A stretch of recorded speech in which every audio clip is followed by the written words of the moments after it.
So hello everyone, आज हम लोग को जैसा कि पढ़ना है क्या अकाउंटिंग में ही हम लोग पढ़ रहे थे। अकाउंटिंग में देखो क्या चीज़ हम लोग को कवर करना है, इस चीज़ को पहले समझ लेते हैं। अकाउंटिंग टर्म्स हम लोग पढ़ रहे थे, इंपॉर्टेंट अकाउंटिंग टर्म्स। तो अगर हम इंपॉर्टेंट अकाउंटिंग टर्म्स को डिस्कस करें, जिसमें सबसे पहले क्या चीज़ आता है, सबसे पहले आता है प्रोप्राइटर या फिर कह लो ओनर। ठीक है ना। तो who is proprietor, who is owner. Proprietor किसे कहते हैं, ओनर किसे कहते हैं, इस चीज़ को ध्यान से देखिए। The person who invest his money and money worth, money invest करे या मनी वर्थ कोई भी चीज इन्वेस्ट करे एंड बियर द रिस्क, और रिस्क उठा रहा हो, उसी को हम लोग क्या कहते हैं, इज अ प्रोप्राइटर। ठीक है। Just like mister Rakesh start his business with ₹2 lakh, here mister Rakesh is owner या फिर कह लो प्रोप्राइटर, क्योंकि वो पैसा लगा रहा है। और रिस्क, रिस्क मतलब खतरा। जरूरी नहीं है उसे बिजनेस में प्रॉफिट ही हो, लॉस भी हो सकता है, तो कहीं ना कहीं वो खतरा उठा रहा है, that is the risk. Now next अगला पॉइंट देखिए, ड्राइंग होता है। नाउ व्हाट इज ड्राइंग, ये भी हम लोग ने पिछली क्लासेस में कवर किया था, लेकिन फिर से पढ़ लेते हैं। मनी और value of goods belonging to the business used by the proprietor for his personal use, या फिर इसको ऐसी लैंग्वेज में कह सकते हैं कि जब कभी बिजनेसमैन अपने बिजनेस से अपने पर्सनल यूज के लिए कुछ भी निकालता है, कोई भी एसेट निकाले, चाहे वो कैश हो, चाहे वो गुड्स हो, चाहे वो कोई और एसेट क्यों ना हो, वो क्या कहलाता है, वो ड्राइंग कहलाता है। नेक्स्ट फिर हम लोग पढ़े थे, sorry, capital. Okay, so capital एक वर्ड है, तो कैपिटल को हम लोग ने समझा था। व्हाट इज कैपिटल, कैपिटल का मतलब क्या होता है, the excess of assets over the liabilities of the enterprises. यानी कि अगर हम बात करें एसेट्स माइनस लायबिलिटी, इस तरह से ये बोल सकते हैं, टोटल बिजनेस में कितने एसेट लगी हुई, इसमें से माइनस कर दो लायबिलिटी, तो पता चल जाता है कैपिटल कितनी है। ये तो फॉर्मूला हुआ। यहाँ पे लिखा भी, it is the difference between the total asset and the total liability of the enterprises. But इससे बेहतर डेफिनेशन मैंने आप लोग को याद है पढ़ाया था। मैंने क्या लिखा था, एनी अमाउंट, कोई भी amount which a businessman invest into their business, यानी कोई भी अमाउंट जो बिजनेसमैन अपने बिजनेस में क्या करता है, इन्वेस्ट करता है, उसी को हम लोग क्या कहते हैं, कैपिटल कहते हैं। जैसे mister Raghav start is business by investing 20 lakh rupees, तो यहाँ पे क्या है, कैपिटल कितना हुआ, 20 लाख रुपीज। ये 20 लाख किसने दिया है, मिस्टर राघव ने। मिस्टर राघव कौन है, बिजनेसमैन है, ओनर है। ओनर अपने जेब से जो भी पैसा लगाता है, उसी को हम लोग क्या कहते हैं, कैपिटल। एनी एसेट, चाहे वो कैश हो, चाहे स्टॉक हो, चाहे मशीन हो, चाहे फर्नीचर, कुछ भी, which a businessman withdraw from their business, अपने बिजनेस से अगर ये इसमें से कोई भी चीज निकालता है for their personal is called for drawing. तो इस तरीके से हमने ये 3 चीजें पढ़ ली थी, प्रोप्राइटर, कैपिटल एंड ड्राइंग। अब एक और इम्पोर्टेंट चीज ध्यान रखें हम लोग, फिर नेक्स्ट अब हम लोग समझेंगे what is event. Okay, event किसे कहते हैं, इवेंट और ट्रांजैक्शन को हमें समझना है आज। सबसे पहले इवेंट कहते हैं, तो इवेंट किसे कहते हैं इसको जो देख लेते पहले। तो एनी एक्टिविटी, कोई भी एक्टिविटी अगर हम कर रहे हैं, any activity, okay, which affect the financial position, okay, कोई भी ऐसी activity which affect the financial position, affect or does not affect, sorry, affect or does not affect the financial position,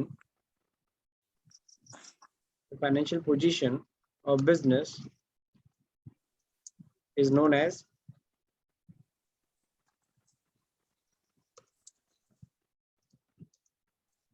event। बहुत simple सी definition है, कोई भी activity अगर आप कर रहे हो which affect or does not affect the financial position of the business, आपके बिजनेस की फाइनेंशियल पोजीशन पे कोई इफेक्ट डाले या ना डाले, इज नोन एज इवेंट। उसी को हम लोग क्या कहते हैं, इवेंट कहते हैं। ठीक है। एक्टिविटी मतलब जस्ट लाइक सपोज अगर मैं गुड्स खरीद रहा हूँ, तो अगर अपने बिजनेस के लिए गुड्स खरीद रहा हूँ, तो जाहिर सी बात है वो क्या है, उससे तो भाई फाइनेंशियल पोजीशन मेरे अफेक्ट आएगा ही आएगा, क्योंकि मैं उधार खरीदूंगा तो मेरी लायबिलिटी क्रिएट होगी, अगर नगद खरीदूंगा तो पैसा मेरे पास से जाएगा। तो कहने का मतलब है फाइनेंशियल पोजीशन पे अफेक्ट जाएगा। लेकिन वहीं मेरे को अगर मान लो ऑर्डर मिल रहा है, ऑर्डर अगर मिल रहा है, तो अभी ऑर्डर मिला है सर, अभी सामान मैंने भेजा नहीं है, तो सिर्फ ऑर्डर मिला है, तो दैट इज कॉल्ड क्या, दैट इज ऑल्सो इवेंट। हालांकि उससे हमारी फाइनेंशियल पोजीशन पे कोई इफेक्ट नहीं पड़ रहा है। ठीक है। तो कहने का मतलब है, सपोज करिए, ये सिंपल सी बात है, कोई भी एक्टिविटी हम करें जिससे हमारी फाइनेंशियल पोजीशन पे इफेक्ट पड़े या ना पड़े, इज नोन एज इवेंट। एक और तरीके से हम लोग इसको डिफाइन कर सकते हैं,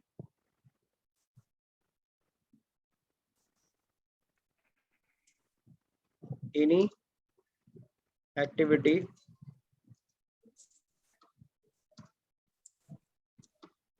विच वी कैन एक्सप्रेस, जो हम एक्सप्रेस कर सकते हैं इन मनी और नॉट, चाहे हम उसे पैसे में एक्सप्रेस कर सकें या ना कर सके।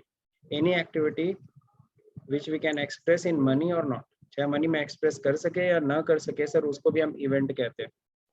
ठीक है, तो कोई भी एक्टिविटी हम कर रहे हैं, जैसे मैंने बोला मैंने 50,000 का मोबाइल खरीदा, 50,000 का मोबाइल खरीदा, ठीक है, इट्स, आप उसको एक्सप्रेस कर सकते हो मनी में, ऐसे में आप मेजर कर ही रहे हो कि 50,000 का मोबाइल खरीदा, तो दैट इज इवेंट हो गया।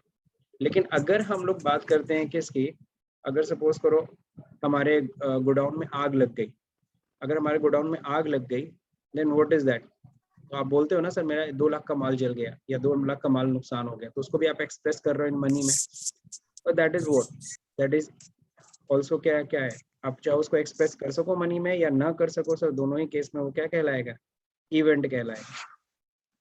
ठीक है, अब मान लो कोई हमारा एम्प्लॉय है, कोई एम्प्लॉय अगर जा रहा था कहीं, अगर वो सपोज करो उसको किसी ने थप्पड़ मार दिया, है ना, या थप्पड़ मार दिया, कोई झगड़ा हो गया, ठीक है ना, तो उस झगड़ा होने से हमारे को कोई इफेक्ट नहीं होने वाला हमारे, लेकिन वो एक एक्टिविटी है, उसको हम एक एक्टिविटी बोलेंगे, तो एक्टिविटी है सर, उसको इवेंट बोल सकते हैं सर, क्या बोल सकते हैं, इवेंट। तो इवेंट को पहले समझिएगा अच्छे से, आपकी फाइनेंशियल पोजीशन पे चाहे वो इफेक्ट हो या ना हो, आप उस एक्टिविटी से आप उसको मनी में एक्सप्रेस कर सको या ना कर सको सर, उसको इवेंट कहते हैं। लेकिन अब हम लोग बात करेंगे किसकी, ट्रांजैक्शन की। ना व्हाट इज ट्रांजैक्शन, ट्रांजैक्शन किसे कहते हैं, तो देखो अब हम लोग इसकी बात करेंगे, एक्टिविटी शब्द का प्रयोग नहीं करेंगे, हम इवेंट शब्द का प्रयोग करेंगे एक ट्रांजैक्शन को डिफाइन करने के लिए। ट्रांजैक्शन का मतलब क्या होता है, दोज इवेंट्स, ऐसे इवेंट्स, है ना, those events which affect the financial position of business and which we can express in terms of money, express in money लिख दे रहा हूँ, सीधे समझ जाना, ठीक है ना। ओके, दोज इवेंट्स, ऐसे इवेंट्स की बात करेंगे जिसकी वजह से हमारी फाइनेंशियल पोजीशन पे इफेक्ट आता है, या फिर कह लो जिसको हम मनी में एक्सप्रेस कर सकते हैं, इज कॉल्ड, क्या कहलाएगा वो, ट्रांजैक्शन। ठीक है, जैसे अभी हम लोग डिस्कस कर रहे थे, मान लो दुकान में आग लग गई, तो जाहिर सी बात है क्या उसकी अकाउंटिंग होगी, बिल्कुल होगी, क्यों, क्योंकि वो ट्रांजैक्शन है। ठीक है, अगर हम बात कर रहे हैं किसकी, इवेंट की बात कर रहे हैं, तो हर इवेंट को हम रिकॉर्ड नहीं करते, ठीक है, हम उन्हीं इवेंट्स को रिकॉर्ड करते हैं जिसका हमारी फाइनेंशियल पोजीशन पे असर पड़ता है, या फिर जिसको हम एक्सप्रेस कर सकते हैं मनी में, क्योंकि आपने पढ़ा है accounting is a language of money. तो सवाल उठता है उन इवेंट्स को जो फाइनेंशियल पोजीशन पे इफेक्ट डालते हैं या जिसको हम मनी में एक्सप्रेस कर सकते हैं, उसको एग्जैक्टली कहते हैं क्या, उसको हम ट्रांजैक्शन कहते हैं। ऐसे इवेंट्स को हम क्या बोलते हैं, ट्रांजैक्शन, और इनकी बाकायदा हम क्या करते हैं, अकाउंटिंग करते हैं। मैंने 50,000 का गुड्स खरीदा, बिल्कुल ये ट्रांजैक्शन है, आप इसकी रिकॉर्डिंग कर सकते हैं।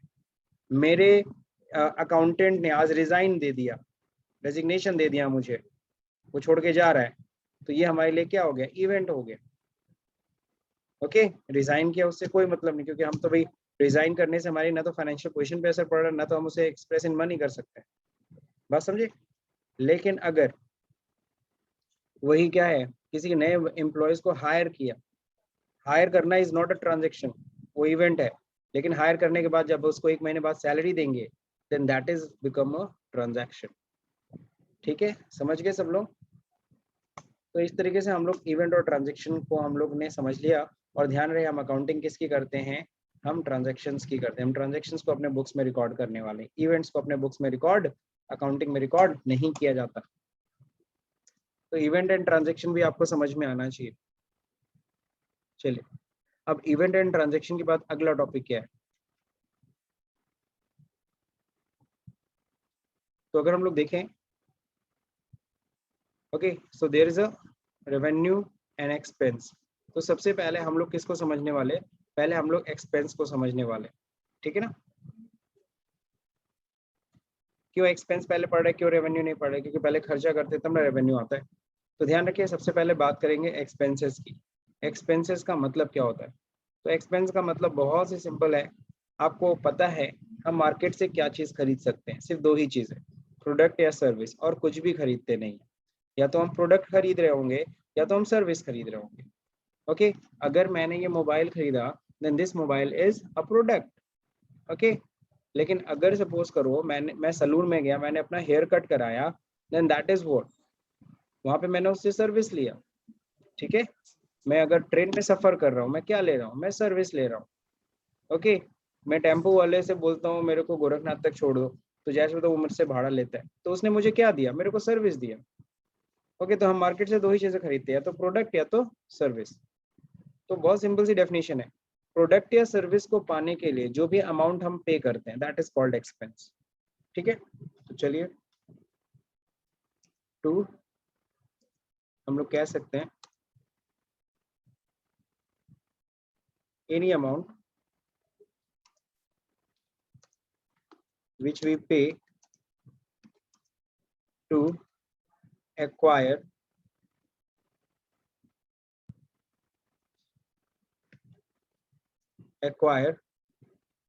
यानी प्राप्त करने के लिए, to acquire any amount which we pay to acquire product or service is called expense। Clear है, बहुत सिंपल सी डेफिनेशन है। जो भी अमाउंट हम पे कर रहे हैं, any amount which we pay to acquire product और सर्विस। ठीक है ना, जो भी अमाउंट हम पे कर रहे हैं किसी प्रोडक्ट या सर्विस को पाने के लिए, उसी को हम लोग क्या कहते हैं, एक्सपेंस। तो ये बहुत ही सिंपल सी डेफिनेशन है। हम लोग बहुत ज्यादा टेक्निकल या थियोरेटिकल आंसर में नहीं जा रहे, हम लोग सिंपल सा समझ रहे एग्जैक्टली खर्चा होता क्या है। तो हम जब किसी भी प्रोडक्ट को लेंगे या किसी भी सर्विस को लेंगे, तो जैसे वहाँ पे हमें अमाउंट कुछ पे करने पड़ते हैं, दैट इज कॉल्ड एक्सपेंस। या फिर हम लोग ऐसे कह सकते हैं, एक और डेफिनेशन है, टू अर्न रेवेन्यू, इन रेवेन्यू कमाने के लिए, इनकम कमाने के लिए, टू अर्न रेवेन्यू, या फिर कह लो क्या, income, any amount which we pay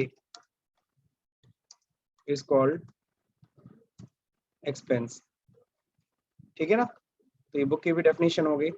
revenue कमाने के लिए, इनकम कमाने के लिए जो अमाउंट हम पे करते हैं, या फिर कह लो जो अमाउंट हम स्पेंड करते हैं, पे की जगह एक और शब्द यूज कर सकते हो, स्पेंड।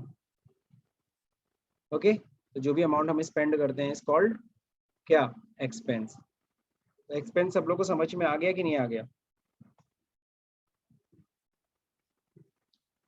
यस सर, आ गया। गुड, अब हम बात करेंगे टाइप ऑफ एक्सपेंस की, ये भी हम लोग को पढ़ना है आज। तो टाइप ऑफ एक्सपेंस होता क्या है, या देखिएगा, एक्सपेंसेस को हम लोग अकाउंटिंग में दो तरीके से बांटते हैं। एक होता है डायरेक्ट एक्सपेंस, ओके, एक होता है इनडायरेक्ट एक्सपेंस। दो तरह के खर्चे बोले जाते हैं, जैसे इंग्लिश में आप लोग पढ़े होंगे, सेंटेंस दो तरह की होती है, एक होता है क्या, डायरेक्ट सेंटेंस, एक होता है इनडायरेक्ट सेंटेंस। ठीक है, तो वैसे यहाँ पर भी है, खर्चे दो तरह के बताए गए हैं, एक डायरेक्ट एक्सपेंस और एक क्या बताया गया, इनडायरेक्ट एक्सपेंस। हम लोग एक्सपेंस पढ़ रहे थे ना, what is direct expense, direct expense किसे कहते हैं। तो बहुत सिंपल सा है, अगर हम कोई भी प्रोडक्ट, अगर हम एक मैन्युफैक्चरर के पॉइंट ऑफ व्यू से बात करें, एक मैन्युफैक्चरर के पॉइंट ऑफ व्यू से बात करें, देखो दो तरह के दो पॉइंट ऑफ व्यू से मैं इसके डेफिनेशन बताने वाला हूँ, एक मैन्युफैक्चरर के पॉइंट ऑफ व्यू से, मैन्युफैक्चरर डीलर के पॉइंट ऑफ व्यू से, और एक सिर्फ डीलर के पॉइंट ऑफ व्यू से। तो सबसे पहले मैन्युफैक्चरर के पॉइंट ऑफ व्यू से समझेंगे। एक मैन्युफैक्चरर जब कोई चीज मैन्युफैक्चर करता है तो उसको क्या चाहिए होता है, उसको रॉ मटेरियल खरीदना होता है, रॉ मटेरियल उसे यूज करता है ना। तो रॉ मटेरियल खरीदने से लेकर के मैन्युफैक्चरिंग करने तक का जितना खर्चा होता है, ठीक है ना, इज कॉल्ड डायरेक्ट एक्सपेंस। तो बहुत ही सिंपल सी डेफिनेशन है, ध्यान रखिएगा। From raw material, okay, purchase to manufacturing of any product, है ना। बात समझे कि नहीं समझे? रॉ मटेरियल, मान लो मैं शुगर फैक्ट्री ओनर हूँ, तो मेरे को क्या चाहिए? गन्ना। तो गन्ना मेरे लिए रॉ मटेरियल हुआ। तो गन्ना खरीदने से लेकर के मैन्युफैक्चरिंग, यानी कि किस चीज़ का मैन्युफैक्चरिंग करते हैं शुगर फैक्ट्री? शुगर, चीनी का। तो गन्ना खरीदने से लेकर के चीनी बनाने तक का खर्चा, या फिर कह लो गन्ना खरीदने से लेकर चीनी बनाने तक के बीच में जितने खर्चे होते हैं वो सभी के सभी, है ना, इज कॉल्ड क्या? Direct expense. From raw material purchase to manufacturing of any product,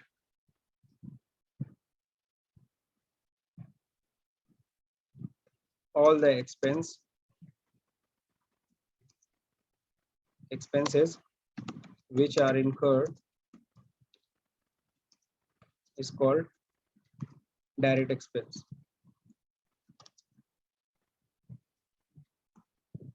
clear है? तो बहुत सिंपल सी डेफिनेशन है, from raw material purchase to manufacturing of any product, है ना, all the expenses which are incurred, जितने भी खर्चे उत्पन्न होते हैं, जितने भी खर्चे होते हैं, इज कॉल्ड डायरेक्ट एक्सपेंस। उन्हीं को हम लोग डायरेक्ट एक्सपेंस कहते हैं।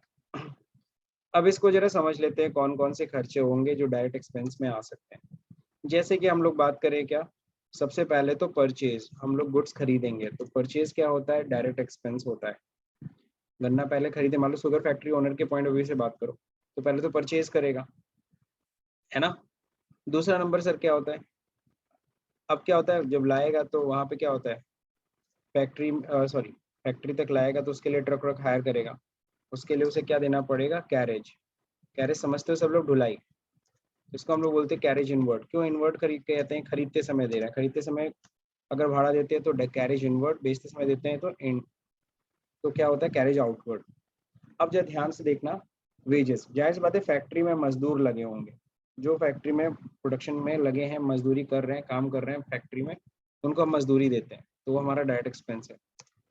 ठीक है ना। अगर हमने फैक्ट्री रेंट पे ले रखा है तो फैक्ट्री का रेंट, ओके, और फैक्ट्री में जाहिर सी बात है इलेक्ट्रिसिटी तो यूज होती होगी, इलेक्ट्रिसिटी, ओके, ये भी क्या डायरेक्ट एक्सपेंसेस ही है।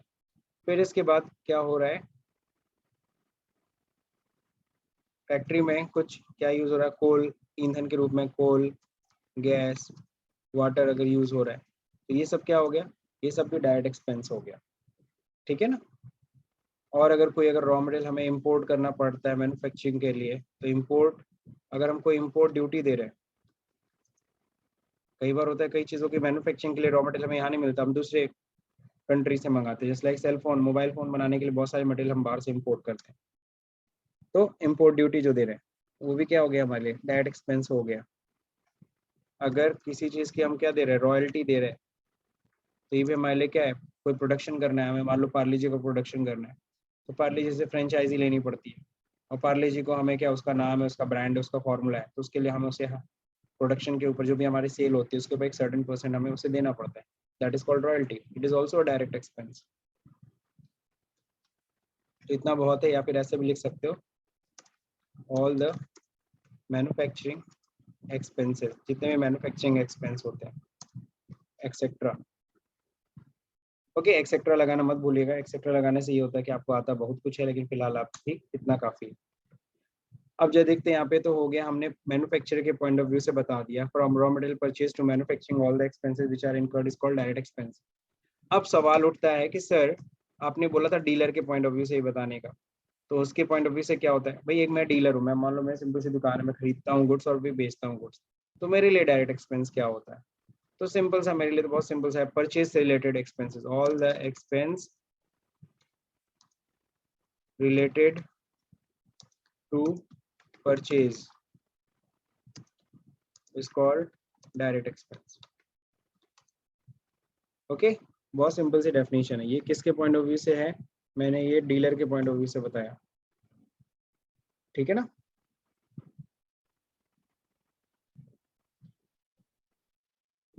डीलर्स पॉइंट अगर हम लोग डिस्कस कर रहे हैं तो उसमें ये डेफिनेशन हम लोग बोल सकते हैं, ठीक है ना। परचेज से रिलेटेड जितने खर्चे होंगे, मान लो मैं डीलर मैं परचेज कर रहा हूँ गुड्स फिर बेच रहा हूँ ना, तो परचेज से रिलेटेड जितने खर्चे होंगे सबके सब क्या होंगे, डीलर्स सबके सब क्या होंगे, डायरेक्ट एक्सपेंस होंगे। और डायरेक्ट हाँ, और डायरेक्ट एक्सपेंसेस में क्या क्या चीजें होती हैं हम लोग ने देख लिया। अब हम बात करेंगे किसके, इनडायरेक्ट एक्सपेंस की। What is indirect expense? Indirect expense simple सा है। अब मैंने प्रोडक्शन कर लिया चीनी, हम मान लिया हम शुगर फैक्ट्री ओनर थे चीनी हमने बना ली है। अब चीनी बनाने के बाद उसका काम क्या है, उसको बेचना है। तो चीनी बेचने से रिलेटेड जितने खर्चे होते हैं, अब भाई शुगर का हमने पैकिंग करा ली, पैकिंग कराने अब उसको सेल कर रहे हैं, तो सेल्स से रिलेटेड बहुत सारे खर्चे होते हैं सब प्रोडक्ट को। जैसे हम एडवर्टीजमेंट कराते हैं, मार्केटिंग एक्सपेंस करते हैं, कहीं शोरूम बनाते हैं, वहाँ शोरूम के खर्चे होते हैं, ऑफिस बनाते हैं, ऑफिस के खर्चे होते हैं, ठीक है ना। ये सब के सब क्या है, इनडायरेक्ट एक्सपेंसेस है। क्लियर है।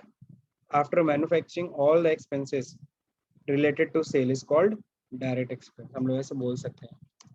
आफ्टर मैन्युफैक्चरिंग, है ना, टू आफ्टर मैन्युफैक्चरिंग, मैन्युफैक्चरिंग के बाद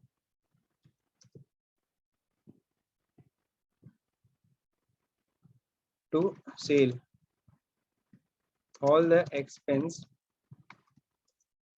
which are incurred is called indirect expense। Clear हो गया। आफ्टर मैन्युफैक्चरिंग, मैन्युफैक्चरिंग के बाद सेल करने तक, ठीक है ना। After manufacturing to sale all the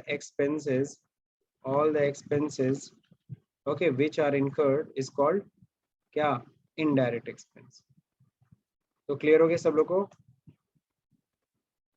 after manufacturing to cell, अब देखिए कौन कौन से खर्चे होते हैं, तो बहुत सारे खर्चे आ जाएंगे। जैसे लाइक सबसे पहली चीज तो मैन्युफैक्चरिंग के बाद हमको क्या करना पड़ेगा, जाहिर सी बात है कहीं ना कहीं हमने क्या कर रखा होगा, हमारा शोरूम होगा या फिर दुकान होगी जहाँ से हम बेचते होंगे। तो वहाँ से पहले तो मैन्युफैक्चरिंग प्लेस से वहाँ तक पहले ले जाओ सामान, या कहीं गोडाउन हमने बनाया होगा जहाँ गोडाउन में हम सामान रखते होंगे फिर वहाँ से बेचते होंगे। तो गोडाउन के सारे खर्चे क्या हो जाएंगे, इनडायरेक्ट एक्सपेंसेस हो जाएंगे। बात समझे। उससे पहले तो वहाँ तक ले जाने के लिए कैरेज लगेगा, कैरेज आउटवर्ड कहेंगे इसको। कैरेज आउटवर्ड क्यों कहेंगे, क्योंकि बेचते समय। फिर मार्केटिंग एक्सपेंस, बिना मार्केटिंग कोई सामान नहीं बिकता, मार्केटिंग एक्सपेंस। एडवर्टाइजमेंट एक्सपेंस, ठीक है ना। ये सारे के सारे क्या है, इनडायरेक्ट एक्सपेंसेस है। और क्या होता है, ऑफिस में एम्प्लॉयज रखे होंगे, ऑफिस रेंट पहले तो जा रहा है, ऑफिस एक्सपेंसेस जो भी होंगे ये सब के सब क्या कहलाएंगे, क्योंकि ऑफिस में तो कोई प्रोडक्शन होता नहीं, वहाँ तो सारा सेल या हिसाब किताब का काम होता है। ओके, फिर एम्प्लॉयज को हम क्या दे रहे होंगे, ऑफिस के एम्प्लॉयज को हम सैलरी देते हैं, मजदूरी नहीं। मजदूरी किसको देते हैं, फैक्ट्री के वर्कर्स को। नेक्स्ट बात करें क्या, मान लो टेलीफोन एक्सपेंसेस है, तो टेलीफोन एक्सपेंस ये भी किस में आएगा, इनडायरेक्ट एक्सपेंसेस में। ऑफिस की इलेक्ट्रिसिटी अगर ले, देखो फैक्ट्री की इलेक्ट्रिसिटी डायरेक्ट है, ऑफिस की इलेक्ट्रिसिटी इनडायरेक्ट हो जाती है।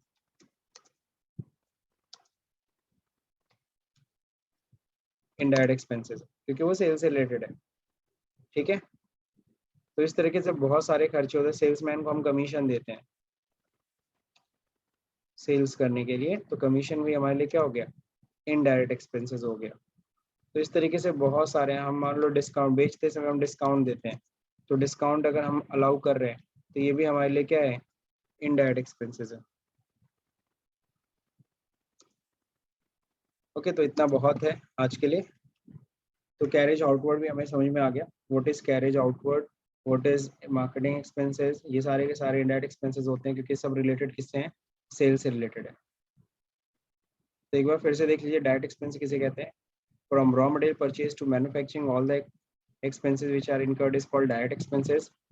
डीलर के पॉइंट ऑफ व्यू से कह सकते हैं हम लोग कि परचेज रिलेटेड जितने खर्चे होते हैं डायरेक्ट एक्सपेंस होता है। इसमें ये सारे एग्जांपल्स हम लोग ने स्टडी कर लिए। इनडायरेक्ट एक्सपेंस किसे कहते हैं, मैन्युफैक्चरिंग के बाद सेल करने तक जितने खर्चे होते हैं उन सभी को हम इनडायरेक्ट एक्सपेंस कहते हैं, ठीक है। अब अभी तो हम लोगों ने एक्सपेंस को देखा, अब हम बात करेंगे किसकी,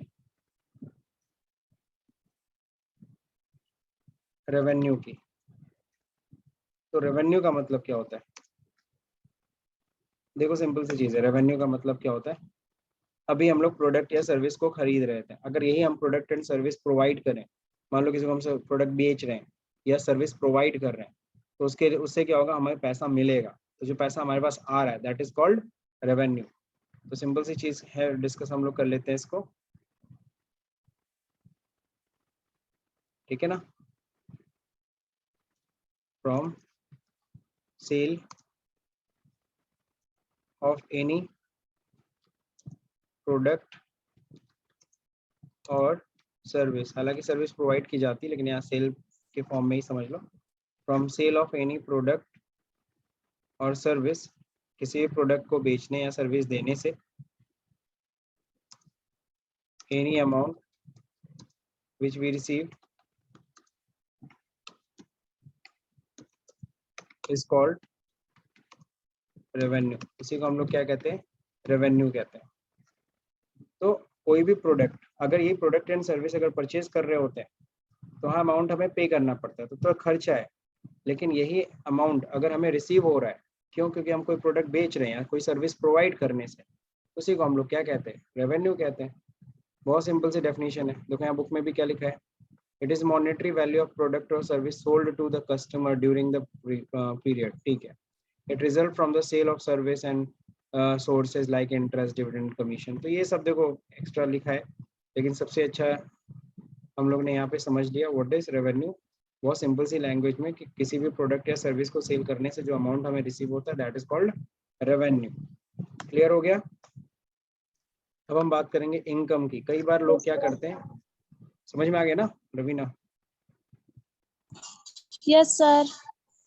अब एक शब्द आता है इनकम, कई लोग रेवेन्यू और इनकम को एक ही समझते हैं, तो बिल्कुल सही है, कई लोग रेवेन्यू इनकम को एक सेंस में लेते हैं, ठीक है, कोई दिक्कत नहीं। हालांकि अगर हम बारीकी तरीके से जाएं तो बिल्कुल रेवेन्यू और इनकम में फर्क होता है। इनकम होती क्या है, इनकम का मैं सीधे फॉर्मूला लिख दे रहा हूँ, आपको समझ में आ जाएगा, रेवेन्यू माइनस एक्सपेंस। बात समझे? अगर कोई पेन मैंने 10 रुपए की है, उसको मैंने बेच दिया 12 रुपए में, तो रेवेन्यू कितनी आई, 12 रुपए। एक्सपेंस कितना किया था मैंने, 10 रुपए, यानी समझ के प्रॉफिट कितना हुआ है, 2 रुपए। यानी कि इनकम बेसिकली होता क्या है, जब रेवेन्यू माइनस एक्सपेंस कर देते हैं तो हम उसे क्या कहते हैं, इनकम। बात समझ में आ रहा है कि नहीं आ रहा है?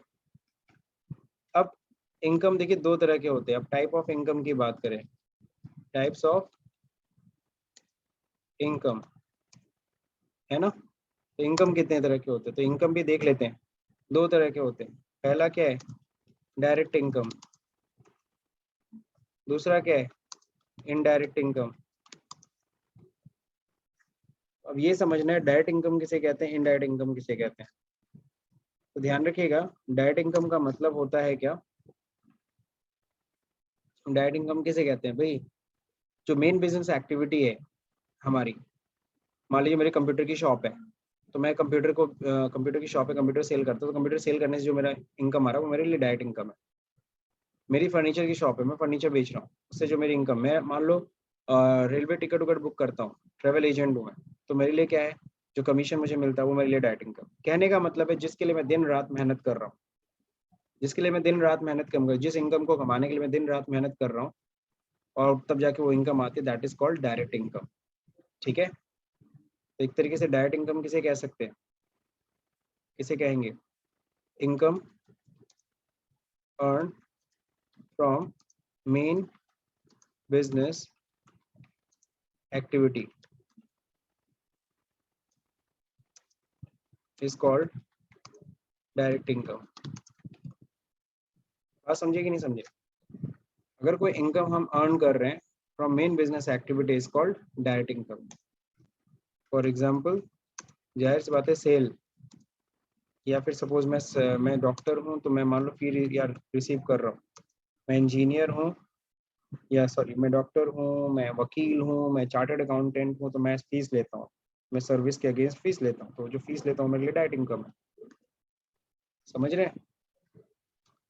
अब बात करेंगे इनडायरेक्ट इनकम की। तो इनडायरेक्ट इनकम बहुत सिंपल सी है।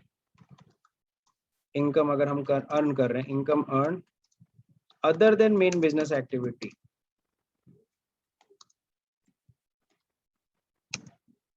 बात समझे कि नहीं समझे? उसे क्या कहते हैं? Is called indirect